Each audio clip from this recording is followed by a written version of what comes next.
Let me ask you something about the day after.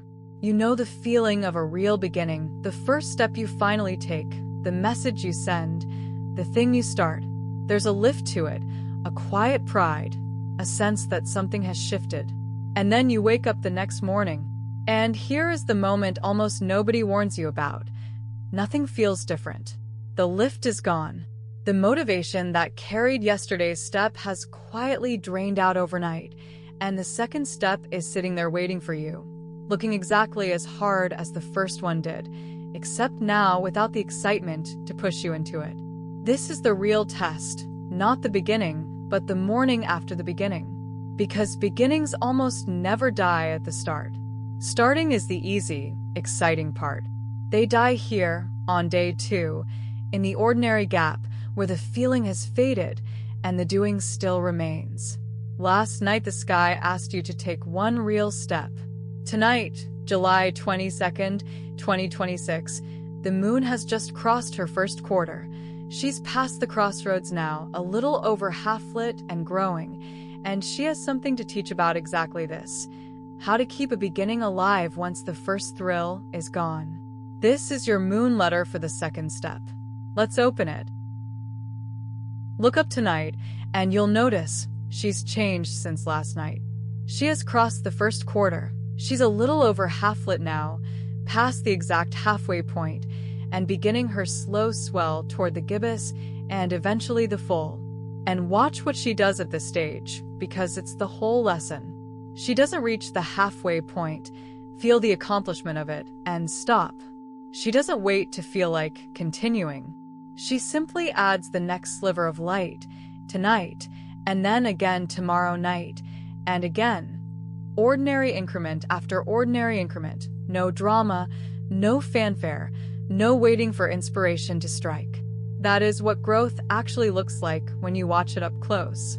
Not a leap, not a burst. Just the next small addition, repeated with a patience that never once asks whether it feels like it.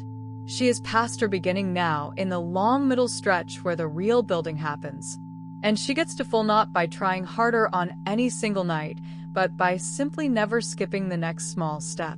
Tonight, she's quietly showing you how a beginning stays alive, one unremarkable increment at a time. The energy tonight is the energy of the growing phase, the part of the cycle after the decision is made and before the harvest arrives, the long, unglamorous middle where things are quietly built. And it's happening in Cancer, which changes how you're meant to hold it. Because Cancer doesn't build by force. Cancer is the sign of tending, of nurturing something small and alive until it's strong enough to stand on its own. And that is exactly what a new beginning is. Something small and alive, and still fragile. Think of anything you've just started as a seedling that broke the soil yesterday. It doesn't need you to be dramatic with it.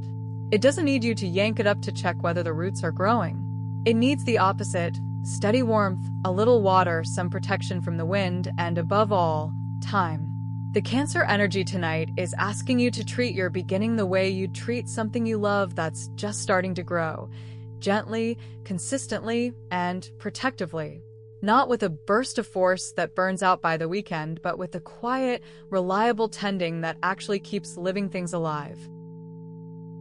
In human design, the sun is in gate 56, the storyteller, and tonight it's the 4th line, which is about influence and, above all, selectivity. Knowing that not everyone is the right audience for what you carry. And this is a piece of wisdom that protects new beginnings more than almost anything else. Because the story you've just started telling about yourself, I'm becoming someone who does this, I've started, I'm changing, is, at this stage, incredibly young and easy to dent. And gate 56 line 4 whispers a warning. Be careful who you hand it to. Not everyone in your life is rooting for the new version of you. Some people are attached, without meaning any harm, to the old one. It's who they know, who they're comfortable with. Tell the wrong person about your tender new beginning, and one raised eyebrow, one well-meaning that again, one casual bit of doubt can undo something you can barely feel yet. This isn't about secrecy or shame. It's about protection. A gardener doesn't plant a seed and then invite everyone to come poke at it.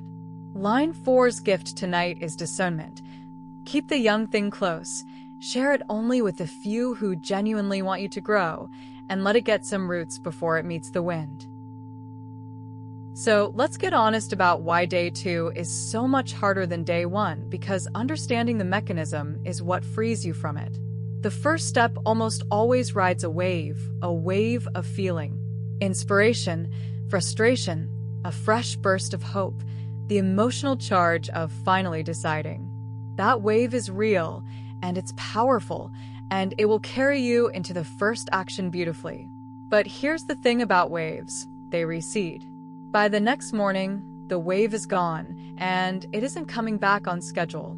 And this is where the great trap is waiting, the belief that quietly kills more beginnings than anything else, the idea that you need to feel motivated in order to act. Because if you're waiting for the wave to return before you take the second step, you will wait, and the beginning will slowly go cold while you wait for a feeling that simply isn't coming today. Here is the truth that changes everything, and it's almost the opposite of what we're taught. Motivation is not the cause of action. It's far more often the result of it. You don't wait to feel like it and then act. You act in a small way without feeling like it, and the feeling frequently shows up afterward, partway through or not at all, and it turns out you didn't need it anyway. Momentum, real momentum, is not a feeling you're gifted.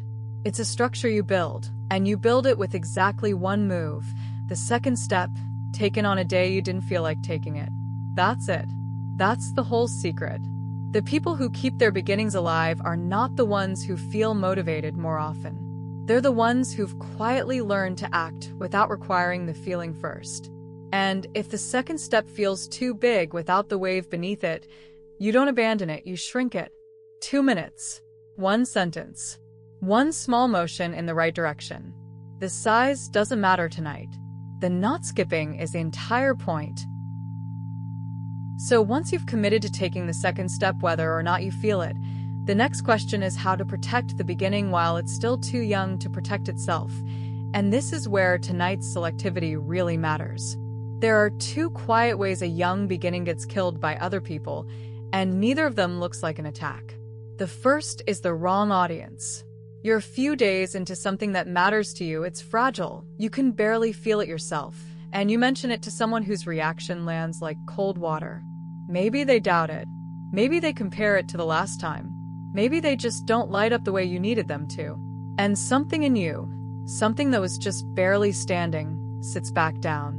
Not because they were cruel, but because you shared something seedling fragile with someone who wasn't the right soil for it.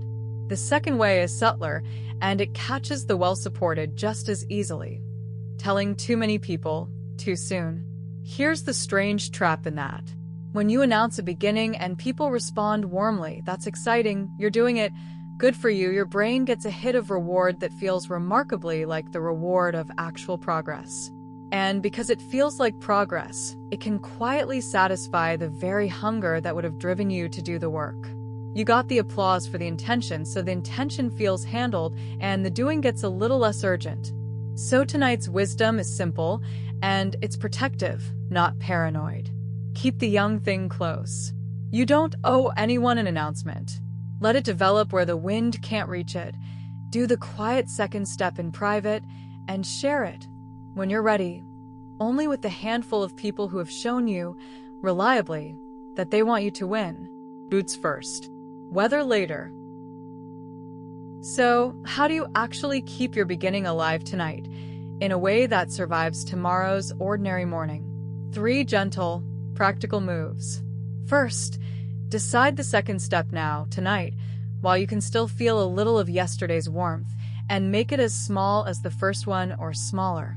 Don't define tomorrow's step as the whole mountain again. Define it as the single next motion. Open the document and reread the 1 line you wrote. Put the shoes on and step outside, even for 3 minutes. Send the 1 follow-up. Name it specifically and attach a when to it, because a step without a time is just a wish wearing a costume. Second, anchor it to something you already do without fail. This is the quiet secret of everyone who stays consistent. They don't rely on remembering or on feeling inspired. They hook the new step onto an existing anchor. After I pour my morning coffee, I write one sentence. After I brush my teeth, I do the 2 minutes. Let something you already do reliably become the trigger that pulls the new thing along behind it. And third, protect it.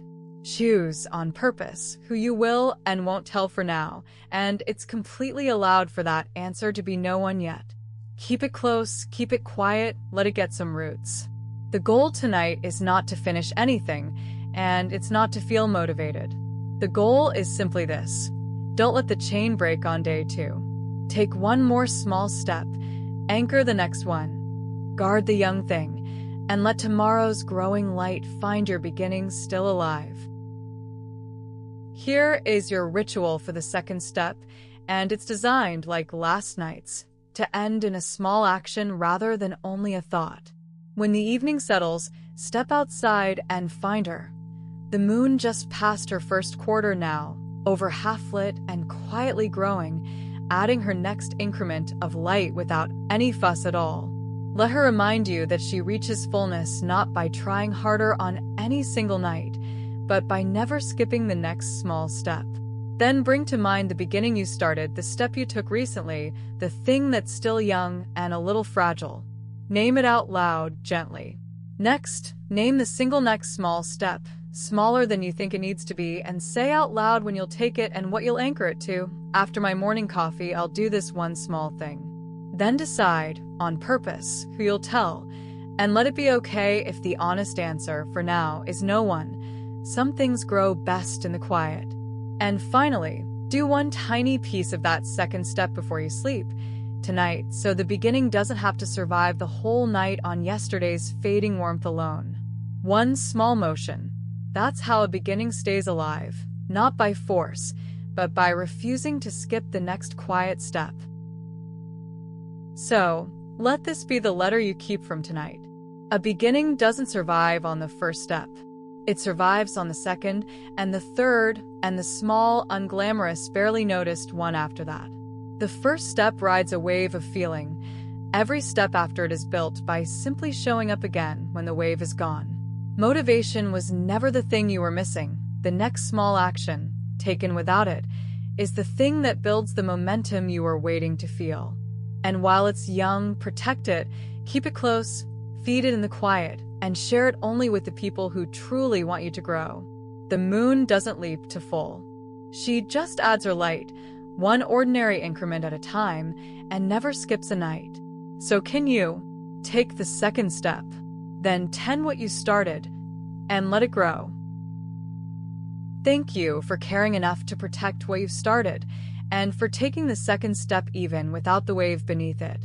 A new letter from the sky arrives every single day, and as the moon keeps swelling toward the gibbous, we'll talk about the long middle of things, how to trust a slow build when the finish line still isn't in sight. Until then, take the next small step, guard the young thing, and walk gently.